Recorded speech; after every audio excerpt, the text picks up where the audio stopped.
Okay guys, let us discuss about the exercise of this chapter. First of all, we have fill in the blanks. First fill in the blank is archaeobacteria can tolerate high temperature up to what? Up to 120 degrees C. 120 degrees C. Okay.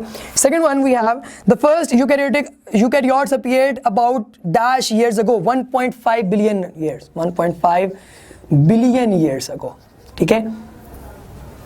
इसी तरह आपके पास तीसरा सवाल वो आपसे पूछ रहा है कि dash presented the theory of the origin of species by means of natural selection. Darwin ने ये थ्योरी जो है वो प्रेजेंट की थी. चौथा सवाल कि dash developed the theory of natural selection essentially identical to Darwin's. Wallace ये एक यंग नेचुरलिस्ट था जिसने डेवलप की थी. छठा सवाल पांचवा कि dash are considered to be the ancestors of all life. Prokaryotes are considered to be the ancestors of all life. ठीक है जी, इसमें particularly bacteria. Sixth one is कि किधर गया? A respiratory protein called dash found in all aerobic organisms. This is cytochrome. Cytochrome जो है ये सबके अंदर पाई जाती है. सातवें में वो पूछता है कि total aggregate of genes in population at any time is called as its gene pool. ठीक है जी, इसका gene pool कहलाता है. In eighth one, he's asking कि Hardy-Weinberg theorem describes a dash population. Non evolving population, क्योंकि उसमें तब्दीली नहीं आनी चाहिए. Ninth one, dash is a series of changes in the genetic composition of population over time. Genetic composition में जो तब्दीली आती रहती है with the passage of time, उसको हम लोग क्या नाम दे सकते हैं? उससे हम लोग कह सकते हैं कि जो तब्दीली आ रही है आपके पास जेनेटिक मेकअप के अंदर, दैट विल वेरिएशन. ठीक है, या एवोल्यूशन. ठीक है. इसी तरह वो कहता है कि level of classification between species and family is called as population.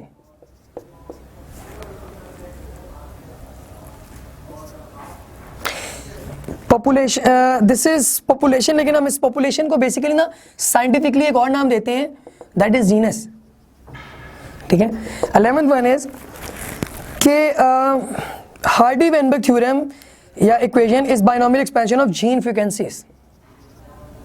Gene frequencies की ये एक्सपेंशन है. 12th वन कि आपके पास an dash species is an imminent danger of extinction throughout its range. कौन सी है एंडेंजर्ड स्पीशीज? ठीक है जी. इसी तरह a dash is a localized group of individuals belonging to the same species population. So number 14 is the first photosynthetic organism used dash as a source of hydrogen for reducing carbon dioxide to sugars. Hydrogen sulfide. Hydrogen sulfide was used. And the last one, 15th one is dash published. The scientist published an essay on the principles of population. It's a Malthus. Next we have MCQs, multiple choice questions. So first question is the gill pouches of mammals and birds embryos are homologous structure, supportive ontogeny, recapitulates phylogeny, used by the embryos to breathe, evidence for the regeneration of unused body part. This is B, beta. Question number 2 is Darwin's theory as presented in the origin of species mainly considered how new species arise, the origin of life, how extinctions occurred, how adaptation evolved, the genetics of evolution. It was how new species arise. A. Third one is कि the smallest biological unit that can evolve over time is a particular cell. A. Fourth one is a gene pool consists of all the alleles exposed to natural selection. The total of all alleles present in population. This is the total of all alleles present in population. B. In population with 2 alleles for a particular locus. ये एक MCQ है, ठीक है, जो कि basically numerical है, MCQ में दिया हुआ.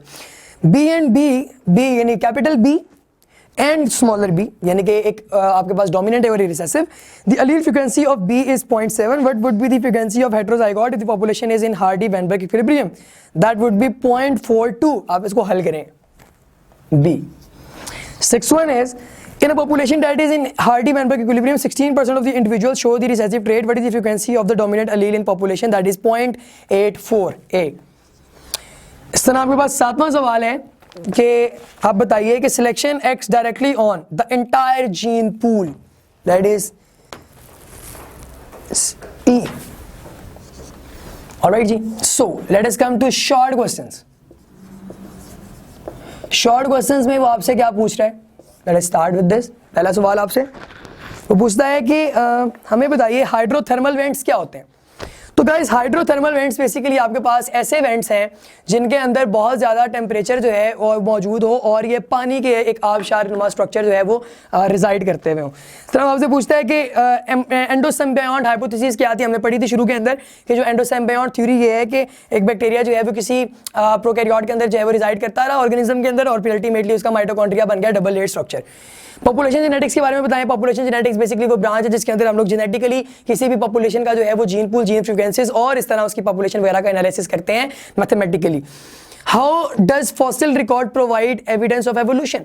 फॉसिल्स आपको बताते हैं कि किस तरीके से पुराने ऑर्गेनिज्म और नए ऑर्गेनिज्म आपस में रिलेटेड है, उनके स्ट्रक्चर कैसे सेम है, किस तरह से उनकी होमोलॉजी एनोलॉजी आपस में जो है वो सेम है, ये सारी चीजें आपको बताएगी। Explain the term homology with a suitable example.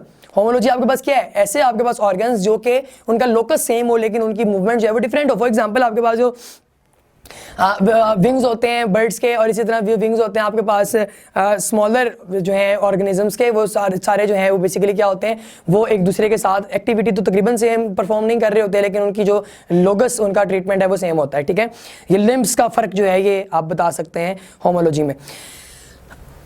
What are vestigial organs? Give two examples. Vestigial organs वो वाले organs हैं जो कि एवोल्यूशनरी एतबार से किसी दौर में काम के थे लेकिन अब वो काम के नहीं है। फॉर एग्जाम्पल कॉक्सिस और अपेंडिक्स, ये दो एग्जाम्पल आप इसमें लिख सकते हैं। How are evolutionary relationship reflected in DNA and proteins. Evolutionary relationship जो हैं ये डीएनए और प्रोटीन दोनों के अंदर रिफ्लेक्ट इस तरीके से होते हैं कि ये उनकी जो नंबर ऑफ बेसिस और उनके नंबर ऑफ अमाइनो एसिड्स का जो सीक्वेंस है उन दोनों को तब्दील कर देते हैं। स्टेट हार्डी-वेनबर्ग थ्योरम बताइए उसको, कि हम लोगों ने भी डिस्कस किया थोड़ी देर पहले कि जो हार्डी-वेनबर्ग थ्योरम है वो क्या होता है। आपके पास जितनी भी पॉपुलेशन के अंदर जो फ्रीक्वेंसीज हैं जीन की वो तब तक तब्दील नहीं होती जब तक अदर देन सेक्सुअल रिकॉम्बिनेशन कोई और फैक्टर उन पे एक्ट नहीं करता। What the difference between endangered species and threatened species. Endangered वो होती हैं जो कि वर्ज ऑफ एक्सटिंक्शन पर हों और आपके पास जो दूसरी स्पीशीज हैं जिनको हम लोग थ्रेटेंड कह रहे हैं ये वो हैं जो कि आने वाले वक्त में शायद इंडेंजर्ड हो जाएं। हालात ये बताते हैं।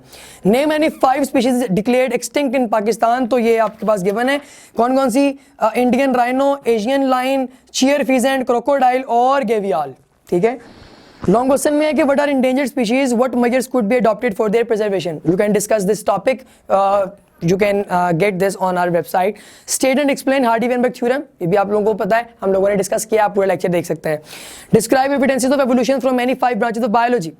आपने बायोलॉजी की 5 मुख्तलिफ ब्रांचेस को आपने डिस्कस करना है, अलग आप फॉसिल स्टडीज को, कंपैरेटिव एनाटॉमी, ठीक है, इसी तरह कंपैरेटिव एम्ब्रियोलॉजी, सेल बायोलॉजी, ठीक है, इन सबको आप डिस्कस करके बता सकते हैं। How did evolution proceed from prokaryotes to eukaryotes, our very first lecture, ठीक है, आप उसको जो है इस चैप्टर के इंट्रोडक्शन के साथ जो लेक्चर हुआ है, जुड़ा हुआ है, रिलेट हुआ है, उसको भी आप लोग डिस्कस करें तो आपको इसका आंसर मिल जाएगा।